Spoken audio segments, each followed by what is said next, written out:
Hello, and welcome to the 17th Annual Food Justice Summit. My name is Enrique Orozco, and I am one of the co-organizers of the summit this year. Before we start your session, I want to highlight some of the accessibility options, engagement features, and explain how to access interpretation services. Hola, y bienvenido a la 17ª Cumbre Anual de la Justicia Alimentaria de Chicago. Me llamo Enrique Orozco y soy uno de los coordinadores de la cumbre este año. Antes de empezar, quiero tomar un momento para indicar las opciones de accesibilidad, las herramientas de participación y los servicios de interpretación. Para acceder a los servicios de interpretación, fíjese al lado izquierdo de su pantalla. Al hacer clic al botón que dice Audio Captions, se abrirá una ventana. Haga clic en Select y luego elige el lenguaje de su preferencia, inglés o español. Comenzarás automáticamente a escuchar al intérprete. Para acceder a los servicios de subtítulo, elige el botón que indique CC. Se tiene que elegir una de estas opciones. Para escuchar a los presentadores, elige la opción Floor. Se puede cerrar esta ventana. Finalmente, deberás silenciar el video principal para no escuchar a los presentadores e intérpretes. Estas opciones también se pueden encontrar al lado derecho de su pantalla, bajo la pestaña que dice Interpretación. To access interpretation services, look at the left side of your screen. By clicking on the Audio Captions button, you will open a window. Click on Select and then choose which language you would like to hear, English or Spanish. You will automatically begin to hear the interpreter. To turn on closed captioning, click on the CC button. You will need to select one of these options. To hear the original speakers, select the floor option. You may close this window. Finally, you will need to mute the main video in order to not hear the original speakers and interpreters. These features can also be found on the right side of your screen under the Interpretation tab. The platform also offers a number of visual accessibility tools. To find them, click on the profile image at the bottom of your screen, and then select Accessibility Adjustments. You can also change the language of the window through this pop-up. Under these accessibility adjustments, you can select different options to make the website easier to read. We welcome you to participate in the conversation through the chat window. Clicking again on the Chat tab on the right side will open up this screen. Select the box at the beginning to begin typing into the chat. At the end of the session, we will open for a brief question and answer portion, and you may type your questions here. Afterwards, I invite you to open the polling tab to answer a very short survey that lets our team know how well we did in planning these sessions. I hope you enjoy the 17th Annual Chicago Food Justice Summit. I will now turn it over to your speakers.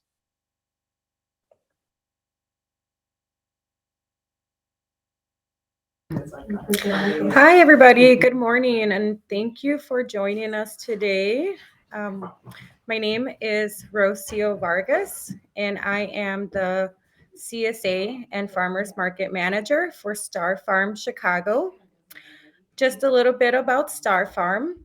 We are a nonprofit urban farm and landscaping service established in 2016, right in back of the yards neighborhood.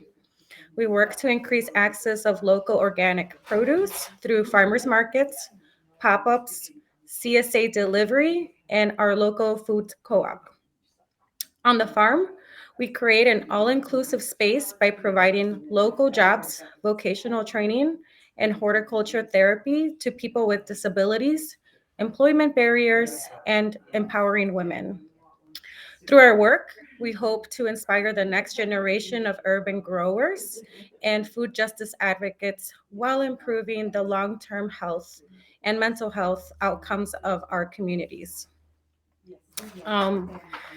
So just to touch on a topic that Star Farm was going to discuss, What we do is we try to support our farmers by having an incubator farm, having a wholesale program, and then having those incubator farmers go through the wholesale program to help them generate income.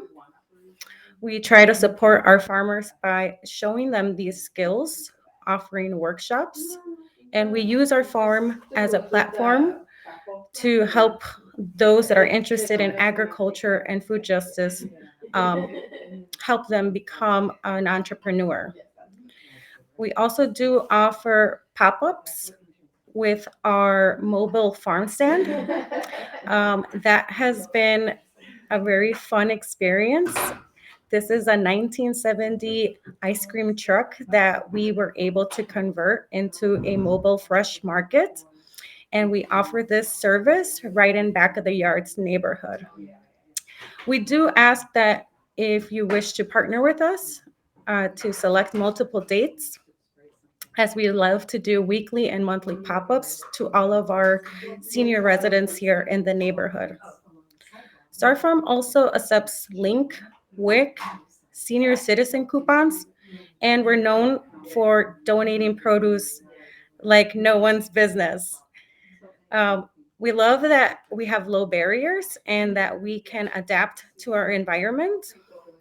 And we can also bring this mobile fresh market to a block party near you. Uh, we want to meet the community where we're at, and what we do to engage our community is we go door to door, door knocking, and asking our community members how they want to participate in the farm. And we also do entice them by donating produce to them as well.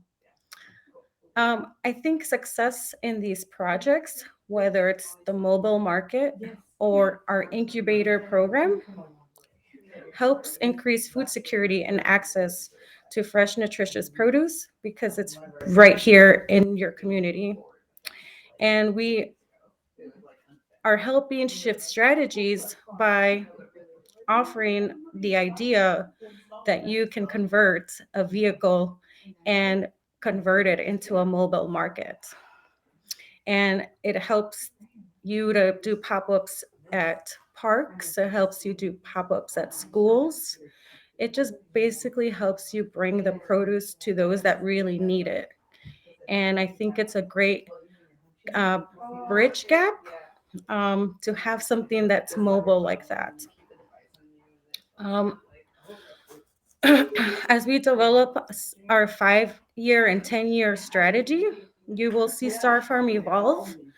We have recently acquired a building just off of 51st and Ashland that will become our community shared kitchen, our very first grocery store, and our very first community event space center. And we hope to offer that at a low or budget friendly for all of our community members. Not only that, Star Farm has recently acquired several lots through the city. It was 5 years in the making, and I'm very proud of that. Sometimes the city can place barriers on entrepreneurs, not only through having inspections, but also the cost of fees to just have a permit. And I'm very proud that even though it took us 5 years to acquire these lots, we were able to push forward. And now we have something to look forward to known as the Stockyard Gardens. And that will be our main site moving forward, along with the grocery store we have projected for this upcoming year. I want to leave some space for my other colleagues that are here that have joined us. But I hope that sharing the stories of having a mobile fresh market and having a plan encourages you to start your own farm. I think the best resistance is growing your own food. And if you happen to just find a piece of land that has just been abandoned and no one is around, start planting some stuff there. Um, I don't have much more to reference, but I do want to give the rest of the speakers some time to talk as well. Thank you so much, everybody, and I will pass on the torch.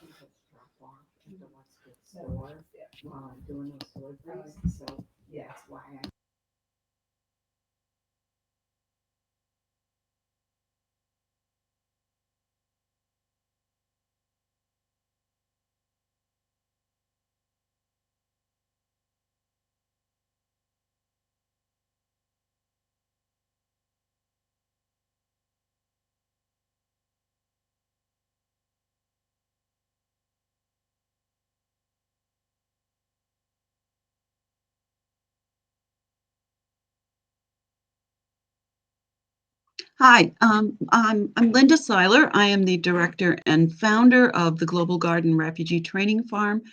We're 1 acre up in Albany Park at the north end of the city, corner of Sacramento and Lawrence. This is a shot of our farm from the Lawrence Avenue end in, I think this must be 2018. Several of the Burmese farmers who work with us were helping out. And how do I change slides here? I don't know.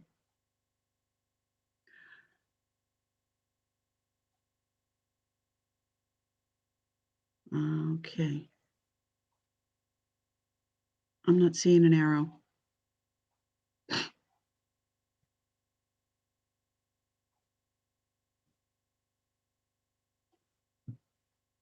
I'm sorry. Oh, here we go. Okay, there we go. That should change it. No, it's not. It's not. Okay, it's just not responding to me.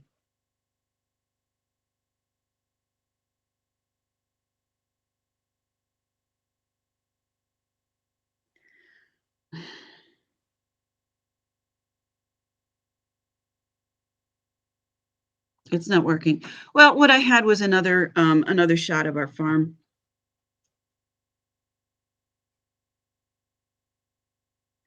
And I'm just going to go and look at my slideshow so I can talk.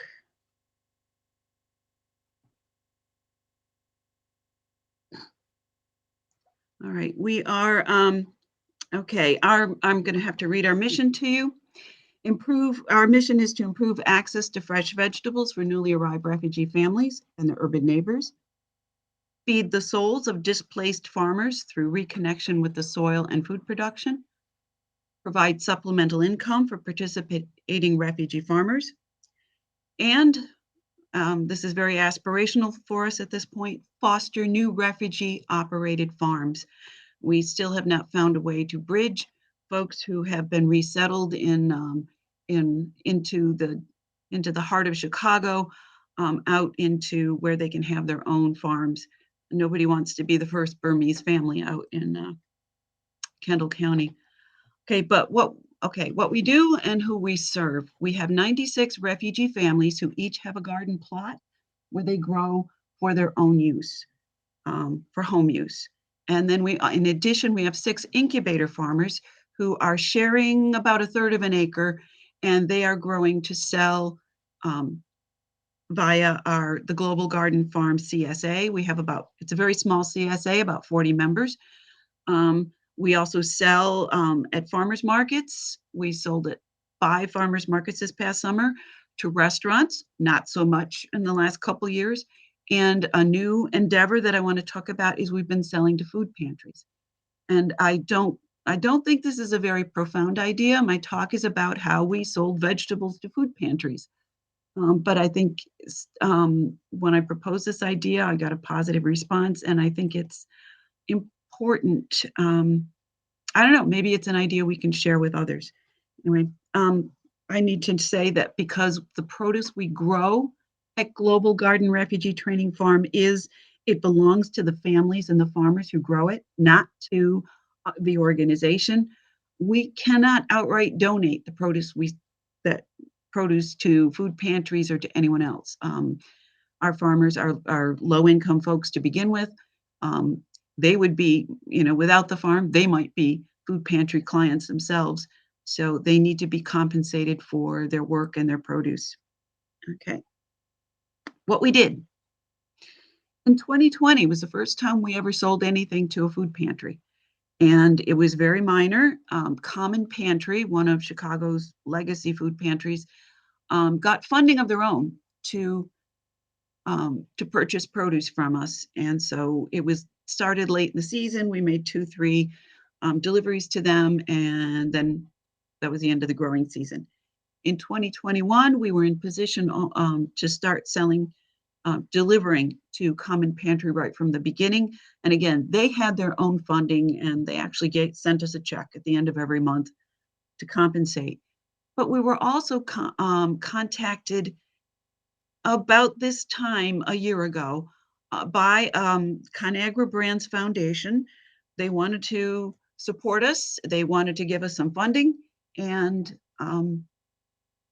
we batted some ideas back and forth, and they liked the idea of selling to food pantries or providing us with funds so that we could pay our farmers, and then the produce would then be donated to food pantries. At that point, I didn't know if there were food pantries that would be interested. I didn't know which food pantries. I called the Greater Chicago Food Depository. They gave me a list of pantries within a 2-mile radius of our farm, and along with contact information. We got out Google Maps and found a couple more, and we ended up providing over $15,000 worth of produce to 7 different food pantries over the course of the summer. And they were either within a 2-mile radius of our farm, or they came to pick up at our farm. And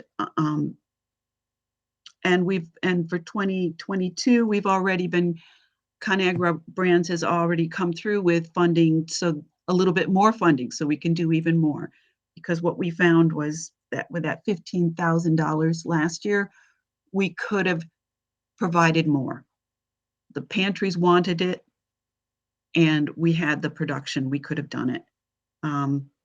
So we asked for a larger sum this year, and they came through with it. And we are also talking to, I understand the Logan Foundation is going to be opening up a food pantry in, what do you call that neighborhood? Near Broadway and Lawrence. And I understand it's going to be us and Star Farm and maybe some others who will be providing the produce there. But it's going to be catering to the Asian community in that neighborhood, and which is great because our farmers are from Southeast Asia, and they grow a lot of what are called specialty crops here, but are staples for them. Things like water spinach and bitter melon, and a lot of the greens that they grew in their own, back in their home countries.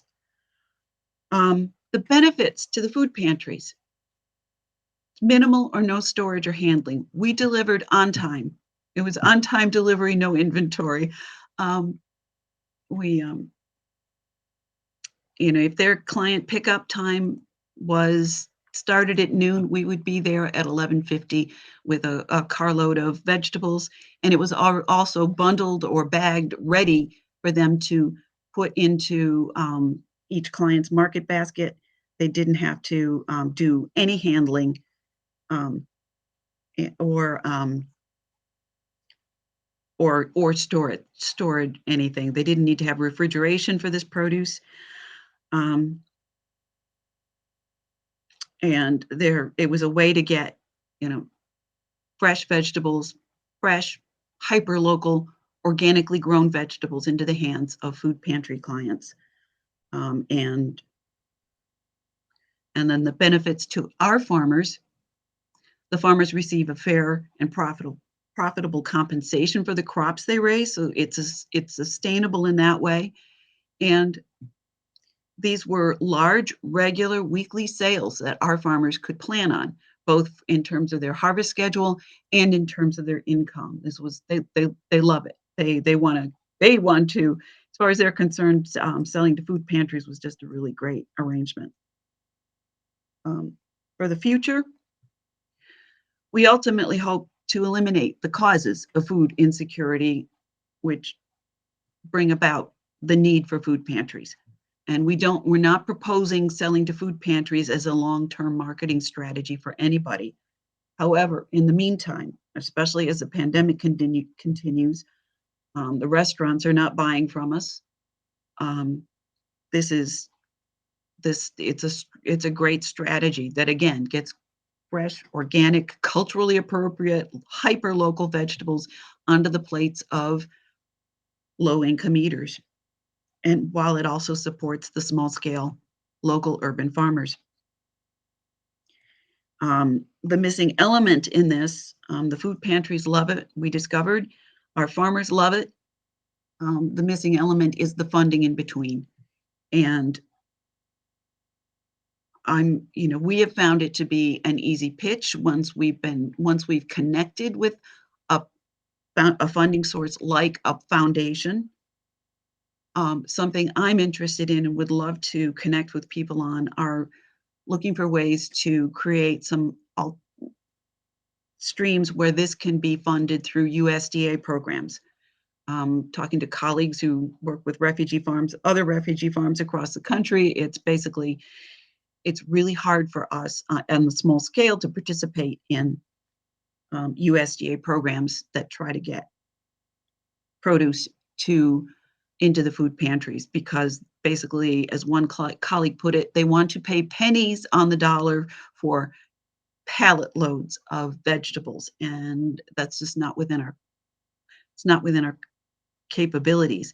And yet this seems to be a very low tech, low cost effective, sustainable way to get really good food, really good vegetables into the hands of low income residents. And I'd love to find a way to get our USDA behind that too, and have WIC be a little more amenable to something like this. And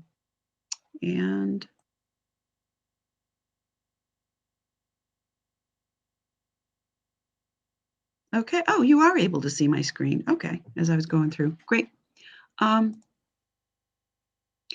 So that's my presentation. If anyone who wants to connect, that's my contact information. So I'm going to pass this on.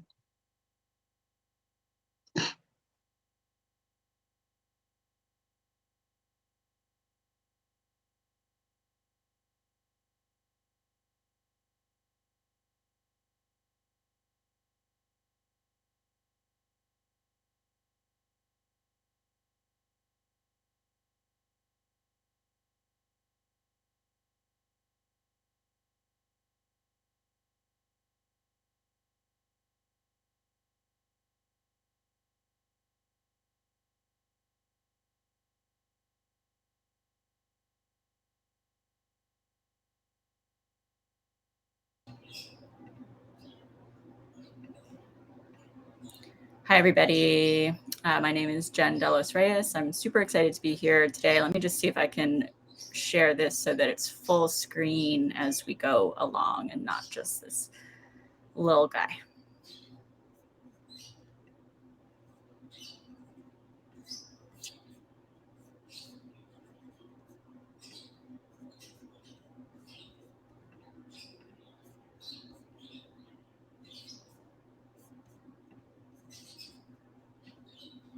Okay. So first, I want to thank all of the organizers of the summit for including me in this conversation with these truly incredible farms. I am so in awe of the work that they are doing and feel very honored and humbled to be a part of this conversation with them. So I'm approaching my work in a little bit of a different way. I like to borrow how Wendell Berry describes himself as an artist of sorts and a farmer of sorts. I'm an educator, a writer, a community arts organizer, And I moved to Chicago 7 years ago to serve as the associate director of the School of Art and Art History at Chicago's land grant institution, UIC. And in my role, I work to promote arts education access at the city's only public research university. The work I'm sharing today is done at a very small scale, and intentionally so. I've done a lot of large-scale community arts organizing, and I was really interested in working more sustainably at a scale that suited me, at the scale of my life. So Garbage Hill Farm that I'm going to talk about is located in my backyard of my 500 square foot home. I'm going to share a little bit about how art and agriculture comes together in my work as an artist and an educator, as well as share the mission of Garbage Hill Farm, which is located at Side by Side, which is the attached dwelling unit of my home, and it serves as a residency for BIPOC arts and culture leaders to rest and rejuvenate. In my book, How I'm Gonna Live the Life I Sing About in My Song, How Artists Make and Live Lives of Meaning, artist Fritz Haig says, home is the first place where most people can affect immediate change. How one organizes and administers their domestic sphere is a political act that can radiate out into the world. Small-scale actions and demonstrations reveal the potential for larger systems to change. So these next two projects are cited at my home. And for me, they're in direct response to the sustainability of the art sector through the residency program I mentioned, and also through the climate, addressing the climate crisis through sustainable and localized food production. So in December of 2020, I bought a property in McKinley Park. And I started a very small urban farm on a quiet post-industrial corridor. I named it Garbage Hill Farm. It's named after a beloved park in my hometown that was built on a former city dump. My decision to be in McKinley Park is very intentional. This is a working class neighborhood that is full of industrious and resourceful gardeners. As someone who is mixed race and who comes from a working class background, this is a neighborhood that I feel like I belong. As of 2019, the McKinley Park neighborhood was 60% Latinx, 20% Asian, and 17% Caucasian. This neighborhood is also home to some really important environmental grassroots efforts to fight the climate crisis, including Neighbors for Environmental Justice. And before we move on, I just need to give a shout out to one of my former students, Jackie G here, who did these amazing illustrations for a history of McKinley Park that was recently in the McKinley Park News. One marker of a healthy neighborhood ecosystem is how many of your neighbors you know by name. 8 is considered pretty great. And at my last count, I'm connected with over 24 people within a 5-block radius. I know families, their kids, grandparents, grandkids, dogs. I know of recent losses, some hopes, aspirations. I met my neighbors very organically, organic farming pun intended. These relationships developed because I was very present. I spent a lot of my time outside, beginning in the spring of 2021, rewilding the parkway in front of my house and setting up for the growing season. My corner lot has become a regular stop on many people's daily walks with their dogs, who are all very interested in what my goats are doing. My neighbors have been incredibly supportive, and they help out, they donate supplies. People have become curious about regenerative farming practices and have asked for help to also restore their own front ways into prairie for native pollinators. So this is my home. It's a single-story duplex. The farm is located in the back. One side I live on, the other is a residency unit. The name of the residency is Side by Side. It is for BIPOC artists and leaders to rest and rejuvenate and to take care. And this very much is coming out of the fact that for the 13 years that I was leading an organization, this is the sort of opportunity that I'd wished I would have had. So I worked with a design duo called Could Be Architecture to realize this project. And I knew that they were the right folks to work with based on the fact that in our initial meeting, they had said that they believed architecture should be more funny.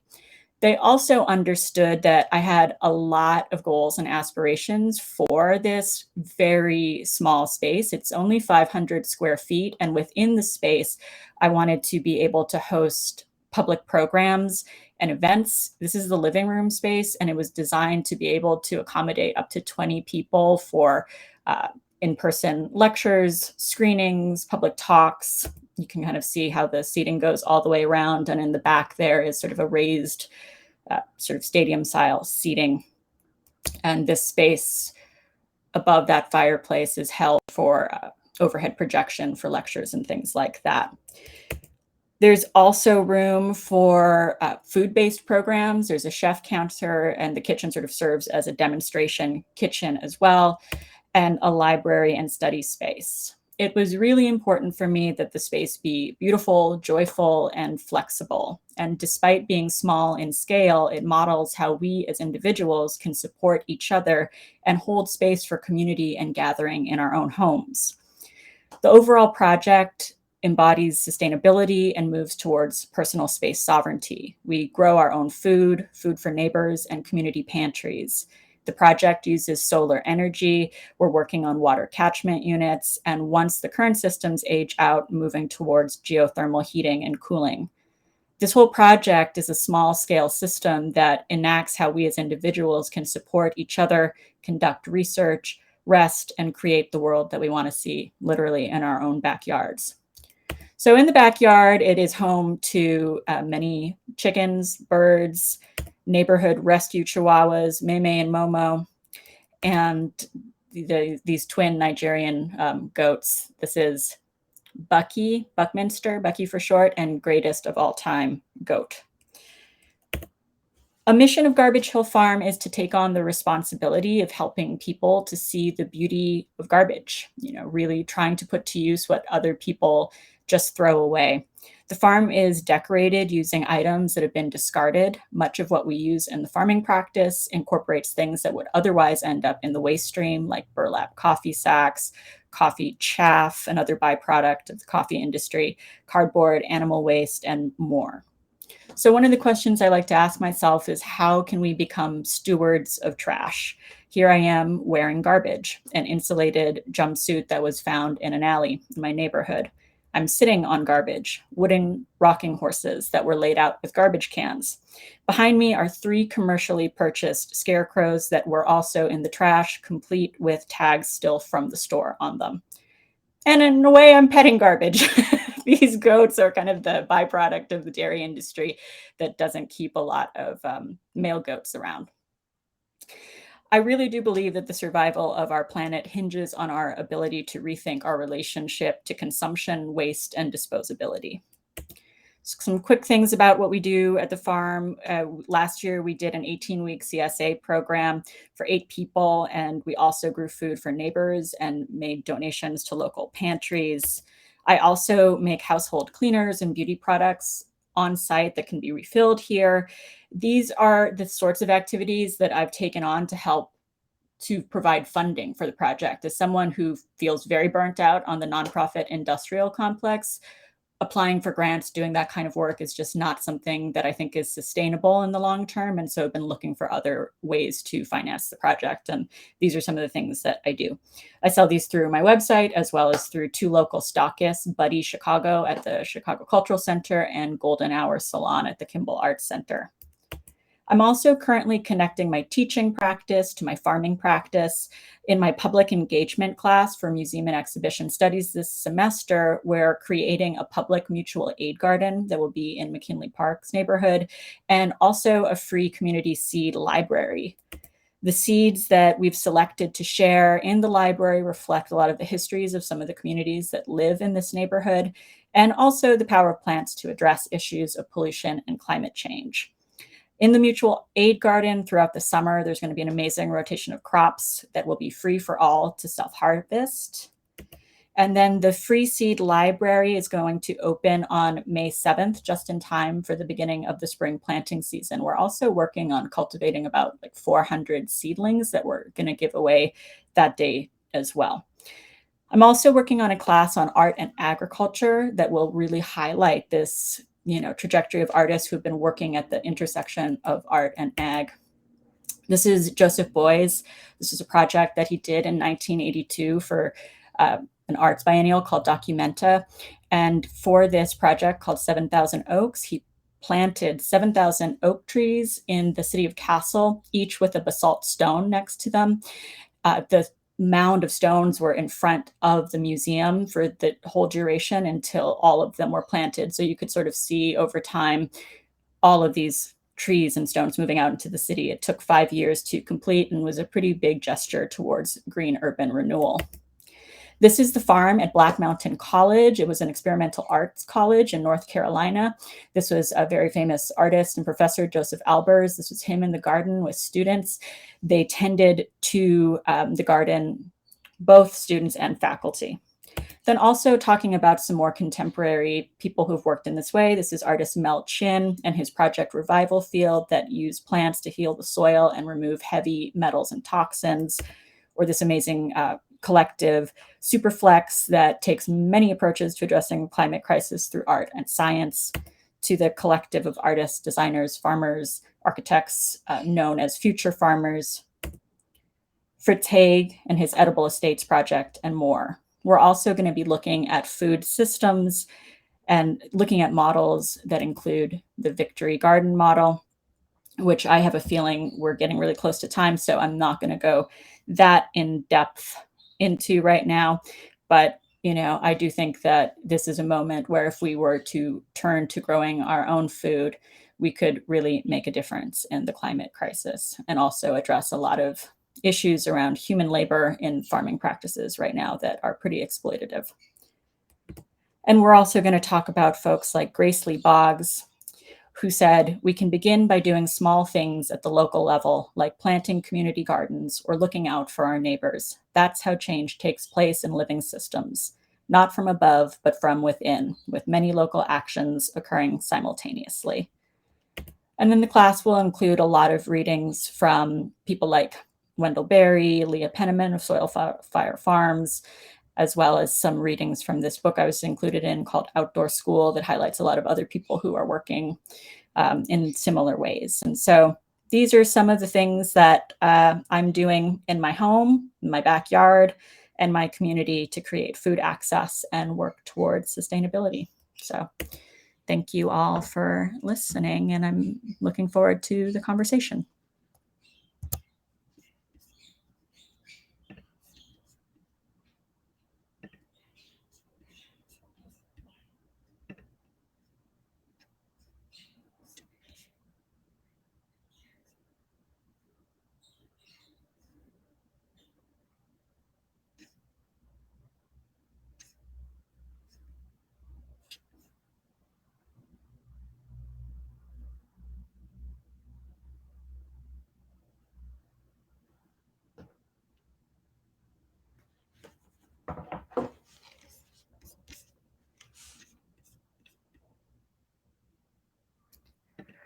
There is a question here that says, will this class be open to anyone? Yeah, I would think so if it gets approved and it runs. It definitely would not be running this summer, but yes, it would be.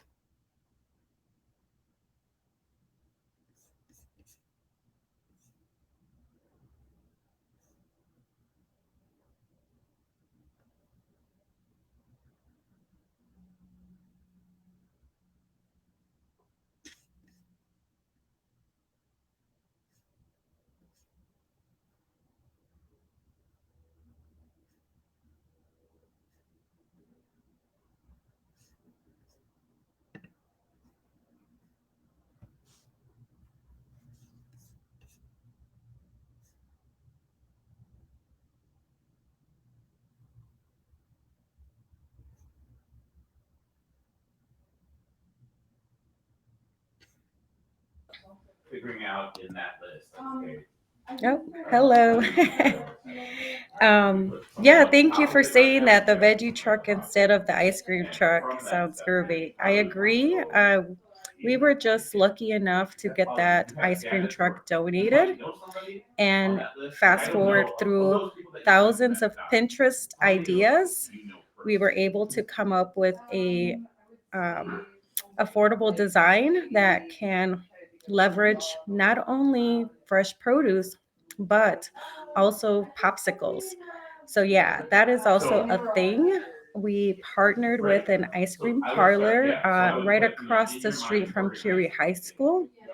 And what they do is utilize Star Farm produce and create custom popsicles so that we can also offer some popsicles during summer. And it kind of relates to Jen's income generating idea. As a farmer, you have to continue bringing in funds. How are you going to sustain long term? How are you going to be able to employ people and keep this idea and vision moving forward? So you create value added products. You also create different programs, educational workshops, and you can also have different chefs maybe or restaurants also offer a wholesale.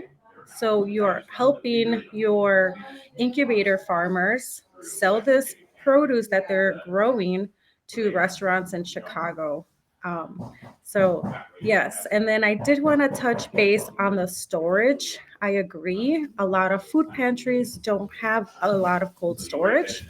So some of the other ideas we dabbled in is the Love Fridge program. So this program came to Illinois where they basically install a refrigerator unit in a lower income community, and we can donate produce to it. Accessible 24 hours, no questions asked. And you may even see some of them throughout the city. I know there's at least 6 of them near us, so we consistently donate to all those 6 refrigerators. And then they are maintained by volunteers. So again, this is a community partnership. You have an organization that thought of an idea. Hey, let's get some refrigerators instead. Then you have organizations saying, we want to host a refrigerator. And then you got farmers that say, we want to donate food to the refrigerator. And it's just a living ecosystem. Not necessarily. I mean, you can. Awesome. I'm going to jump in because there's a few questions in the chat that were addressed to me that I glazed over. Okay, so one first was about if I know about any other Chicago-based art and food sort of justice projects. There's definitely Sweetwater Foundation, which is huge and amazing. So I would definitely check that out. In terms of zoning, I haven't had any issues. These are all things that are possible for anyone to do in their own backyard, which is kind of the model that I'm trying to promote, right? Is that we can all do this kind of work. Part of why I was referencing the Victory Gardens is because at that time, they were able, through these community and backyard plots, people were able to produce 40% of all the produce needed in this country. And if we return to that, I think, we could do even more. And then there was a question about the residency program. Kamala, reach out to me. Yeah, that sounds great. I think having an urban ag student be there connecting to another program would be excellent. Right now, there's only one residency partnership that I have. How I'm personally keeping it sustainable is I'm working with partners who basically run their own residency, and it just gets cited here. Yeah, so please do reach out. And yeah, I'll get my email dropped in the chat for you. And I think that was it.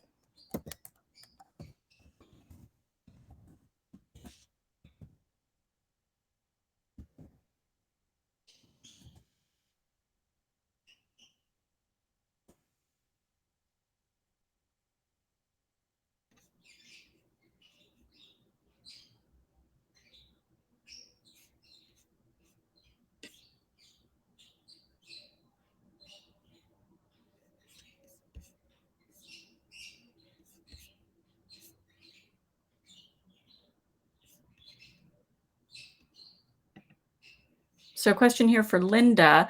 Do you have any other calls to action for neighbors of the farm who are not refugee families? I mean, yeah, we regularly, we have, yes, we're actually launching a new program. We have in the past used neighbors, not used, but neighbors have come and volunteered with us. We go to market, and our staff has been tiny. It's been one person and then two and a half, two people, and we're hoping to have a third person this year. But we really relied on volunteers to help us with the multiple markets this last year, to go and be just a backup person, for when the refugees would hit a snag with language issues, to help keep track of sales so that we could have a fair distribution at the end of market, because multiple farmers would be selling their separate produce at the market. And we're going to be doing more programs this year, again with funding, outside funding, for our program manager's position, so that she can have cooking classes, maybe some children's activities, maybe some concerts, open houses where we can have the community come in. The food, the growing itself is generally, the refugees are like, they're the professional farmers. And this is something, our garden plot holders, it's their garden. They want to grow their produce their way. And same with the incubator farmers, but we really are looking forward to having lots of engagement, because that's part of our mission, is to bring refugees refugees and their non-refugee neighbors together. So we're looking forward to doing a lot more of that this year. That's amazing. I'm excited to see all the growth, more puns, and development that's happening. And it truly was such an honor to be in conversation with the two of you. And you really are doing such incredible work. So thank you. And thank you to all of the attendees who were here today. And yeah, more growth, more abundance. Thanks, everyone. Have a great rest of the summit. Sabadi Cup. And don't forget to fill out the poll.